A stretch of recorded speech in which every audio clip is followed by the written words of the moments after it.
மிதுன ராசிக்காரர்களே, இந்த நிமிஷம் நீங்க இந்த வீடியோவை பார்த்துட்டு இருக்கீங்கன்னா அது உங்க வாழ்க்கையோட ஒரு பெரிய திருப்பு முனை ஆரம்பமாக போகுதுன்னு அர்த்தம்ங்க. சமீப காலமா எல்லாமே கை கெட்டின தூரத்துல வருது, ஆனா கடைசி நிமிஷத்துல நழுவி போகுதேன்னு ஒரு ஆதங்கம் உங்களுக்குள்ள இருக்கும். நீங்க மத்தவங்களுக்கு வழிகாட்டுவீங்க, ஆனா உங்களுக்கே ஒரு வழி தெரியாம தவிச்சிருப்பீங்க. இது ஏதோ தற்செயலா நடக்கிற தடை இல்லைங்க, இது உங்களுக்கான ஒரு பரீட்சை காலம். ஆனா பயப்படாதீங்க. மிதுன ராசிக்கு அந்த தடைகளை உடைக்கிற சாவிய இன்னைக்கு இந்த வீடியோ மூலமா கடவுள் உங்ககிட்ட கொடுக்க போறார். அந்த சாவி வேற எதுவும் இல்ல, உங்க குலதெய்வம் தான். உங்க வாழ்க்கையில இப்ப இருக்கிற அந்த ஒரு பெரிய கவலைய மனசுல நினைச்சுக்கிட்டு குலதெய்வத்தோட பேரை கமெண்ட்ல ஒரே ஒரு முறை எழுதுங்க. அந்த ஒரு வரி உங்க மன பாரத்தை பாதியா குறைக்கும், இந்த பலன்களை பழிக்க வைக்கும். அது மட்டும் இல்லாம நம்ம இன்னும் நீங்க இந்த குடும்பத்துல இணையலைன்னா சப்ஸ்கிரைப் பண்ணி இப்பவே சேர்ந்துக்கோங்க. ஏன்னா உங்க முன்னேற்றத்திற்கான அந்த முக்கியமான ரகசியம் இங்கதான் இருக்கு. வாழ்க்கையை மாத்த போற இன்றைய மிதுன ராசி பலன்களுக்குள்ள போலாம் வாங்க. அன்பும் அறிவும் கலந்த மிதுன ராசி நேயர்களே, உங்களுடைய வாழ்க்கையில மிகப்பெரிய திருப்பு முனை இப்ப ஆரம்பமாகி இருக்கு. ஏன்னா தேவர்களின் குருவான குரு பகவான் உங்களுக்கு 2ஆம் வீடான தனஸ்தானத்துல உச்சம் அடைஞ்சிருக்கார். இதன் காரணமா பணவரவு, புகழ், குடும்ப வாழ்க்கை மூன்றும் சேர்ந்து உங்களுடைய வீட்டு கதவை தட்ட போகுது. இத்தனை நாளா ஏன் எனக்கு மட்டும் இவ்வளவு தடைகள் அப்படின்னு மனசுக்குள்ள வேதனைப்பட்டு நீங்க இனிமே அந்த தடைகளையே படிக்கட்டுகளா மாத்த போறீங்க. புதிய தொழில் தொடங்க நினைச்சீங்களா? அது நடக்கும். வீடு நிலம் வாங்கணும்னு ஆசையா? அதற்கான யோகம் வந்து சேரப்போகுது. சுபகாரிய பேச்சுக்கள் முடிவுக்கு வரும். குடும்பத்துல சந்தோஷம், மங்கள சத்தம் கேட்க போகுது. உங்களுடைய பேச்சாற்றலும் புத்திசாலித்தனமும் இனிமே உங்களுக்கு மிகப்பெரிய பலமா மாறப்போகுது. நீங்க பேசக்கூடிய ஒவ்வொரு வார்த்தைகளுக்கும் மதிப்பு கூடும். எடுத்த முடிவுகள் எல்லாமே வெற்றியை கொடுக்கும். இதுவரைக்கும் கொடிகட்டி பறந்த குடும்ப பிரச்சனைகள் படிப்படியாக குறையும். உங்க வீட்டுல அமைதி, நிம்மதி, மகிழ்ச்சி மூணும் குடியேற போகுது. அது மட்டும் இல்லாம குருவின் பார்வை 6ஆம் இடத்துல இருக்கிறதால எதிரிகள் தானாக விலகுவாங்க. உங்களை வெறுத்தவங்க கூட உங்களோட வந்து நட்பா சேருவாங்க. 8ஆம் இடத்தின் மீது குரு பார்வை இருக்கிறதால நீண்ட நாள் சண்டைகள் எல்லாமே முடிவுக்கு வரும். பிரச்சனைகள் எல்லாமே நல்லபடியாக தீர்ந்து முடியும். மனக்கசப்பு ஏற்பட்டு உங்களை விட்டு விலகி போனவங்க மீண்டும் திரும்ப வந்து சேருவாங்க. 10ஆம் இடத்தை குரு பார்க்கறதால வேலை, தொழில், வியாபாரம் அப்படின்னு எந்த துறையாக இருந்தாலும் அதுல வெற்றி கொடியை நீங்க நாட்ட போறீங்க. உங்களுடைய படிப்புக்கேற்ற வேலை கிடைக்க போகுது. பதவி உயர்வும் ஏற்படுறதுக்கு வாய்ப்பு இருக்கு. இதுவரைக்கும் திருமண தடையில் இருக்கவங்களுக்கு நின்னு போன முயற்சிகள் எல்லாமே வேகமாக நடக்கும். சுபகாரியம் நடப்பதற்கான வாய்ப்புகள் பிரகாசமா இருக்குதுங்க. பெண்களை பொறுத்த வரைக்கும் வருமான பற்றாக்குறை அகலும். குடும்பத்தில் மதிப்பும் ஆதரவும் அதிகரிக்கும். கணவன் மனைவி அன்பு கூடும். உங்களுடைய பெயர்ல சொத்துக்கள் வாங்கும் யோகமும் இருக்கு. ஆனாலும் நீங்க எந்த இடத்துல கவனமா இருக்கணும் அப்படின்னு பாத்தீங்கன்னா, நீங்க நினைச்சது ஒண்ணு நடக்கிறது ஒண்ணா இருக்கும். நம்பியவர்கள் உங்களை ஏமாத்துவாங்க. ஒப்படைச்ச வேலைகள் எல்லாமே தாமதமாகும்.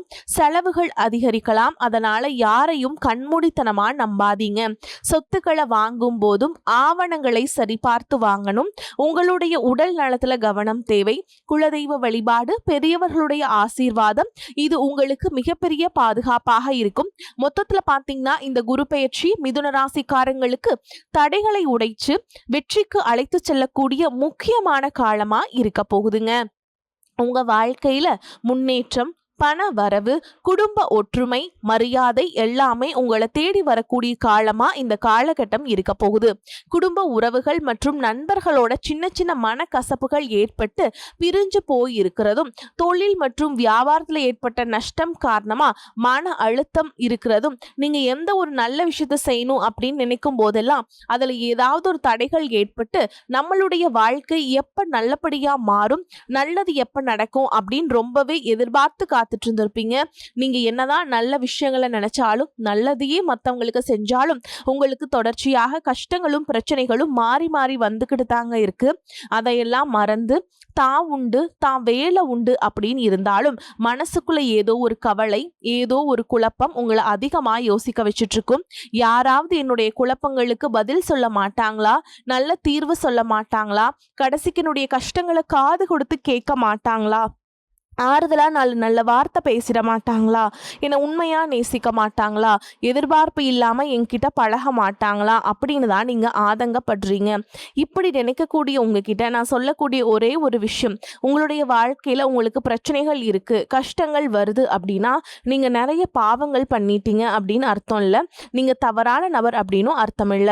இந்த வாழ்க்கை உங்களுக்கு சில பாடங்களை கத்துக் கொடுக்குது அப்படிங்கிறத நீங்க உணர்ந்துக்க வேண்டிய காலம்.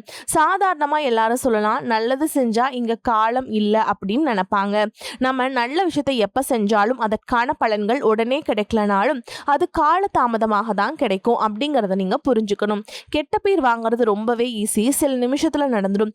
ஆனா நல்ல பேர் வாங்குறதுக்கு ரொம்ப வருஷம் ஆகும். அதனால எப்பவுமே எதிர்பார்ப்புகளை குறைச்சிக்கிட்டு எப்பவும் போல இயல்பா இருக்க நீங்க பழகிக்கணும். இப்ப வரைக்கும் நீங்க எப்படிப்பட்ட கஷ்டமான சூழல்ல இருந்தாலும் சரி, அதுவெல்லாம் நிரந்தரம் கிடையாது. உங்க வாழ்க்கை இன்னும் முடிஞ்சிடல அப்படிங்கிறத நீங்க ஞாபகத்துல வச்சுக்கணும்.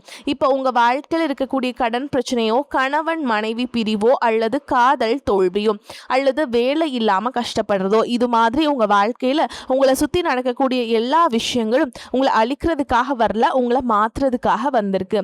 ஒரு புதுவிதமான வாழ்க்கைய எதிர்காலத்துல நீங்க வாழ போறீங்க.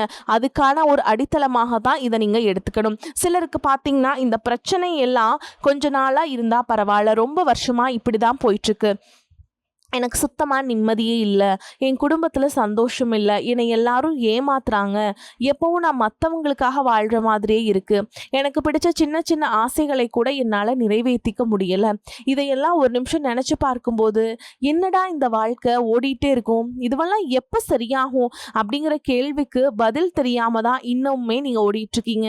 இப்போ நீங்க எப்படிப்பட்ட சூழல்ல இருந்தாலும், எவ்வளவு மன அழுத்தத்துல இருந்தாலும், அதுவெல்லாம் உங்களுக்கு கூடி சீக்கிரத்திலேயே மாறப்போகுது அப்படிங்கிறத நீங்க ஞாபகம் வச்சுக்கோங்க. சாதாரணமா 1 டிகிரி 2 டிகிரி படிச்சுட்டு வேலை இல்லாம சில பேர் இருப்பீங்க. சில பேர் தன்னுடைய படிப்புக்கு சம்பந்தமே இல்லாம குறைவான சம்பளத்துல தன்னுடைய குடும்ப கஷ்டத்துக்காக ஏதாவது ஒரு வேலையை செஞ்சுட்டு இருப்பீங்க. இந்த சுக்கிராதித்ய யோகம் காரணமா உங்களுடைய மனசுக்கு பிடிச்ச மாதிரியான நல்ல வேலை அதிகமான சம்பளத்தோட கிடைக்க போகுது. அதே நேரத்துல அந்த வேலையில சில சவால்களை எல்லாம் கடந்து வந்தீங்கன்னா சில மாதங்களுக்கு பிறகு உங்களுக்கு பதவி உயர்வும் கிடைக்க போகுது. தொழில் மற்றும் வியாபாரம் மூலமாக நஷ்டத்தை சந்திச்சு கடன்ல இருக்கவங்களுக்கும் உங்களுடைய புதிய யுக்திகள் மற்றும் புதிய முயற்சிகள் மூலமாக எல்லாவற்றிலும் இருந்து மீண்டு வருவீங்க. எதிர்பாராத நபர்கள் மூலமாக உங்களுக்கு உதவிகள் கிடைக்கும். நல்ல வேலையாட்கள் கிடைப்பாங்க. உங்களுடைய பொருளாதாரம் உயரப்போகுது. குடும்ப வாழ்க்கை இனிமையாக இருந்தாலும் குழந்தை பாக்கியம் இல்லை அப்படின்னு கோயிலுக்கும் ஹாஸ்பிட்டலுக்கும் மாறி மாறி போயிட்டு வந்திருப்பீங்க. சரியான புரிதலோடு சரியான மருத்துவ சிகிச்சைகள் மற்றும் குலதெய்வத்திற்கு பொங்கல் வச்சு வழிபாடு செய்வது, ஆரோக்கியமான விஷயங்களை செய்யறதன் மூலமா இந்த வருடத்தின் இறுதிக்குள்ள நிச்சயமா உங்களுக்கு குழந்தை பாக்கியம் கிடைப்பதற்கான வாய்ப்புகள் இருக்கு. அப்படி உங்களுக்கு கரு உருவாகக்கூடிய சூழல்ல நீண்ட தூர பயணங்களையும் அளவுக்கு அதிகமா யோசிக்கிறதையும் முற்றிலுமாக நீங்க தவிர்க்கணும். இதை மட்டும் நீங்க சரியா செஞ்சுட்டு வந்தீங்கன்னா அழகும் அறிவும் ஒன்றாக இருக்கக்கூடிய குழந்தை பிறக்கும். இது நாள் வரைக்கும் நீங்க என்னதான் பாசிட்டிவா இருந்தாலும் உங்களுடைய மனசுல நெகட்டிவான எண்ணங்கள் வந்து எந்த ஒரு காரியத்தை செஞ்சாலும் அதுல உங்களுக்கு ஒரு முழு திருப்தி இல்லாத மனநிலையா இருந்திருக்கும். அதனாலே உங்களுக்கு மனதளவுல பல சோதனைகள் எல்லாமே வந்திருக்கும். உங்களுடைய கடின உழைப்பால உங்களுக்கு வருமானம் அதிகமா வரக்கூடிய சூழல் இருந்தாலும் வருமானத்தையும் மீறி அதிகமான கடன் வாங்கி செலவு செய்யக்கூடிய சூழல்களும் வந்திருக்கும். சில இடங்கள்ல மற்றவங்களுக்கு கடனா பணத்தை கொடுத்துட்டு அதை திரும்ப வாங்க முடியாம ரொம்பவே மன உளைச்சலுக்கு ஆளாகி இருப்பீங்க. இதனாலேயே குடும்பத்திலையும் சரி தொழிலையும் சரி உங்களுக்கு நிம்மதி இருந்திருக்காது. உடல் ஆரோக்கியத்தை பொறுத்த வரைக்கும் 50 வயசுக்கு மேல இருக்கவங்க ஏதாவது உடல் பிரச்சனை காரணமா மருந்து மாத்திரைகளை அதிகமா சாப்பிடுவீங்க. ஆனா அது குணமடையாம தொடர்ந்து பிரச்சனைகளை கொடுத்துக்கிட்டே இருந்திருக்கும். இனி வரக்கூடிய கிரக நிலைகள் காரணமா மருந்துகளோட இயற்கையான உணவு முறைகளையும் நீங்க எடுத்துக்கிட்டீங்கன்னா உங்களுடைய உடல் வலுப்பெறும். எல்லா விதமான துன்பங்கள்ல இருந்து நீங்க மீண்டு வர போறீங்க. உங்களுடைய வாழ்க்கையில மத்தவங்க அவங்களுடைய சுயநலத்துக்காக தெரிஞ்சே உங்களுக்கு சில துரோகங்களை எல்லாம் செஞ்சிருப்பாங்க. மத்தவங்க செஞ்ச தப்புக்கும் நீங்களே பழியேத்துக்கிற மாதிரி இருந்திருக்கும். ஒரு விஷயத்த நல்லா புரிஞ்சுக்கோங்க, சிலரை மாத்த முடியாது, ஆனா நம்மளை நம்ம மாத்திக்க முடியும். உங்களுடைய வாழ்க்கையில ஒவ்வொரு நிலையிலையும் ஒவ்வொரு நாளும் ஒவ்வொரு செயலுக்கும் ஒவ்வொருத்தருடைய விமர்சனத்துக்கும் பதில் கொடுத்துக்கிட்டு இருக்க முடியாதுங்க. இயற்கைக்கும் கடவுளுக்கும் நம்மளுடைய மனசாட்சிக்கும் உண்மையாக இருந்து யாரோட மனசையும் புண்படுத்தாம நம்ம அடுத்த நிலையை நோக்கி போய்கிட்டே இருக்கணும். நீங்க பெருசா மதிச்ச சில உறவுகள், உயிராக நினைக்கக்கூடிய சில மனிதர்கள், எதிர்காலம் அப்படின்னு நினைச்சிட்டு இருக்கக்கூடிய குழந்தைகளும், ஆதரவாக இருக்கக்கூடிய குடும்பமுமே உங்களுக்கு பல கஷ்டங்களை எல்லாம் கொடுத்திருக்காங்க. இவ்வளவு வழிகளையும் வேதனைகளையும் கடந்து இன்னமும் நீங்க ஓரளவுக்கு நல்லா இருக்கீங்கன்னா அதுக்கு மிக முக்கியமான காரணம் நீங்க கடவுள் மேல வச்சிருக்கிற நம்பிக்கையும் இதுவரைக்கும் நீங்க செஞ்ச நல்ல விஷயங்கள் தான் காரணம் அப்படிங்கறத புரிஞ்சுக்கோங்க. உங்களை பொறுத்த வரைக்கும் இந்த வாழ்க்கையில நீங்க பெருசா எதையுமே ஆசைப்படல. ஆரோக்கியமான சாப்பாடு, தனக்குன்னு சந்தோஷமான நல்ல குடும்பம், மனசுக்கு பிடிச்ச வீடு, தேவைகளை எல்லாம் பூர்த்தி செய்யக்கூடிய அளவுக்கு வருமானம் கொடுக்கக்கூடிய வேலையோ தொழிலோ இது இருந்தா போதும். உடல் ஆரோக்கியமும் நிம்மதியான தூக்கமும் இருந்தா போதும் அப்படின்னு தான் நினைக்கிறீங்க. உங்களுக்கு இந்த அடிப்படையான விஷயங்கள் ஓரளவுக்கு கிடைச்சாலும் மனசுல நிம்மதி இல்லாததுனால உங்க முகத்திலையும் தேஜஸ் இல்லை. இதுக்கப்புறமாவது இந்த வாழ்க்கைய நல்லா என்ஜாய் பண்ணும் அப்படின்னு நீங்க ரொம்பவே நம்பிட்டு இருக்கீங்க. நடக்கிற விஷயங்கள் எல்லாம் பாதிதான் நிறைவேறுது. அதனாலேயே உங்க வாழ்க்கை கனவு மாதிரி ஒரு பிடிப்பே இல்லாம தான் போயிட்டு இருக்கு. எதை செய்ய போனாலும் ஏதாவது ஒரு தடைகள் வந்து உங்களுடைய வாழ்க்கையை முடிக்கிற மாதிரி இடைஞ்சலா இருந்திருக்கும். இக்கட்டான நேரத்துல யாராவது எனக்கு சின்ன ஒரு உதவி செய்ய மாட்டாங்களா, எனக்கு கை கொடுத்து தூக்கி விட மாட்டாங்களா அப்படின்னு எத்தனையோ முறை கடவுள்கிட்ட நீங்க வேண்டுதலா வச்சிருப்பீங்க. உங்களுடைய அத்தனை வேண்டுதல்களும் இனி பழிக்க போகுது. இதுவரைக்கும் வாடகை வீட்டுல இருந்திருப்பீங்க. அதனாலேயே உங்களுக்கு திருமணம் சில நேரங்களில் தடை விட்டுட்டு இருந்திருக்கும். நேரடியா சொல்லாம ஜாதகம் சரியில்லை, பொருத்தம் இல்லை, அரசாங்க வேலை இல்லை, பெற்றோர்கள் சரியில்லை அப்படின்னு ஏதோ ஒரு காரணத்தை சொல்லி தட்டி கழிச்சுட்டு போயிட்டு இருந்திருப்பாங்க. நீங்களா காதலிச்சா கூட அவங்களும் ஏதாவது ஒரு சந்தர்ப்பத்துல எங்க அப்பா அம்மா ஒத்துக்கல, எனக்கு உன்னை பிடிக்கல அப்படின்னு கடைசி நேரத்துல ஏமாத்திட்டு போகக்கூடிய சூழலும் இருந்திருக்கும். இனி வரக்கூடிய காலங்கள்ல உங்களுக்கு நல்ல வேலை வாய்ப்பு அமையும் பொழுது அந்த இடத்துல உங்களுடைய திறமைகளுக்கு மதிப்பு கொடுப்பாங்க. உங்களுடைய நிர்வாகத்திறன் மற்றும் தலைமை பண்பு அதிகரிக்கும். மற்றவங்க மதிப்பும் மரியாதை வைக்கிற மாதிரியான செயல்களை செய்வீங்க. துணிச்சலான முடிவுகளை எடுப்பீங்க. இதுவரைக்கும் பொது இடங்கள்ல நல்ல விஷயங்களை செய்யறதுக்கு கொஞ்சம் தயங்கி நின்றுப்பீங்க. ஆனா இதுக்கப்புறமா நீங்க துணிந்து செய்ய போறீங்க. இதன் காரணமா உங்களுக்கு போட்டியாளர்கள் யாருமே இருக்க மாட்டாங்க. எதிரிகள் யாரும் குறுக்க வர மாட்டாங்க. உங்களுடைய முன்னேற்றத்தை தடுத்து நிறுத்த இங்க யாரும் இருக்க மாட்டாங்க. புதனும் சுக்கிரனும் உங்களுடைய பேச்சு திறமைக்கு காரணமா இருக்க போறாங்க. இதுவரைக்கும் நீங்க பேசின பேச்சை விட இனி எல்லார்கிட்டையுமே நம்பிக்கையோடு பேச போறீங்க. உங்களுடைய பேச்சுல ஒரு காந்த சக்தி இருக்க போகுது. புத்திசாலித்தனமான முடிவுகளை எடுப்பீங்க. உங்களுடைய நண்பர்கள் வட்டம் விரிவாக போகுது. குடும்பத்துல நெருங்கிய உறவுகள் மரணத்தால மன வலிமையை இழந்து ரொம்பவே கஷ்டப்பட்டுட்டு இருந்திருப்பீங்க. இதற்கு பிறகு மன வலிமையோடு எல்லா காரியங்களையும் நீங்க செய்ய போறீங்க.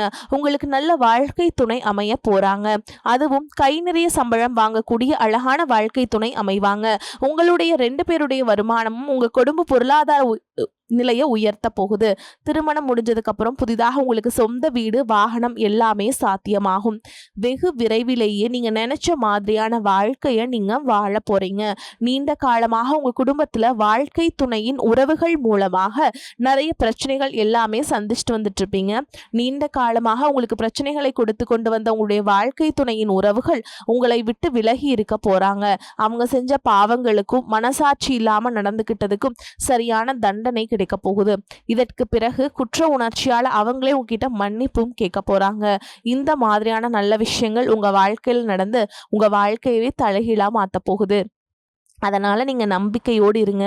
இந்த கிரக நிலைகள் காரணமா நல்ல விஷயங்கள் நடக்கும்போது அதை தடுக்கிறதுக்கும் கெடுக்கிறதுக்கும் சில நேரங்கள் கெட்டதாக அமையும். சில மனிதர்கள் தடையாக வந்து நிற்பாங்க. அதனால எல்லா இடத்துலையுமே நீங்க கவனமா இருக்கணும். யாருக்கும் எந்த ஒரு இடத்துலையும் எந்த ஒரு விஷயத்தையும் முழுசா தெரிஞ்சுக்காம வாக்குறுதிகள் கொடுக்கிறதோ பொருளாதார உதவிகள் செய்கிறதையோ உடனே செய்யாம கொஞ்சம் யோசிச்சு செய்யலாம். இந்த மாதிரி உங்க வாழ்க்கையில நல்ல விஷயங்கள் நடக்கும் பொழுது உங்களுடைய நல்ல பெயரை கெடுக்கிறதுக்கும் உங்களை அவமானப்படுத்துறதுக்கும் சில மனிதர்கள் எல்லைக்கும் போய் தவறான விஷயங்களை செய்வாங்க. அதனால உங்களுக்கு அறிமுகம் இல்லாத ஆண்கள் மற்றும் பெண்கள் கிட்ட பேசும் பொழுதும் பழகும் பொழுதும் உங்களுடைய வார்த்தைகள்ல நீங்க கவனமா இருக்கணும். உங்களை பொறுத்த வரைக்கும் ஒரு பரிகாரம் சொல்றேங்க, கேட்டுக்கோங்க. சனிக்கிழமைகள் தோறும் சனீஸ்வர பகவான வழிபாடு செய்யறது உங்களுக்கு ஏற்றத்தை ஏற்படுத்தி கொடுக்கும். அதே மாதிரி பிரதோஷ நாட்கள்ல கட்டாயமா நீங்க சிவனை வழிபாடு செய்யணுங்க. எப்படின்னு பார்த்தீங்கன்னா, வில்வ இலைகளால சிவபெருமானுக்கு அர்ச்சனை செய்து வழிபாடு செஞ்சுட்டு வந்தீங்க அப்படின்னா உங்களுக்கு சிறப்பான பலன்கள் கொடுக்கும். இதுவரைக்கும் நீங்க எதையாவது வேண்டுதல் வச்சுட்டு நிறைவேற்றாம இருந்தீங்க அப்படின்னா அந்த வேண்டுதல்களை நிறைவேற்றுங்க. உங்க வாழ்க்கையில இனி எந்த ஒரு விஷயத்துக்கும் தடைகள் அப்படிங்கிறது இருக்காது. எல்லாமே நல்லபடியாக அமையும். தன்னம்பிக்கையோடவும் தைரியத்தோடவும் ஒவ்வொரு அடியையும் எடுத்து வைங்க. ஜெயிக்க போறீங்க. அதை யாராலும் தடுத்து நிறுத்த முடியாது. உங்களுக்கு நல்லதே நடக்கும். வரக்கூடிய வாய்ப்புகளை தவற விட்டுறாதீங்க. கெட்டியா பிடிச்சுக்கோங்க. ஏன்னா வாய்ப்புகள் ஒரு முறை தான் உங்க வீட்டு கதவை தட்டும். அதனால அதை கரெக்டா பயன்படுத்திக்கோங்க. வாழ்த்துக்கள். வாழ்க வளமோடு நலமோடு. நன்றி, வணக்கம்.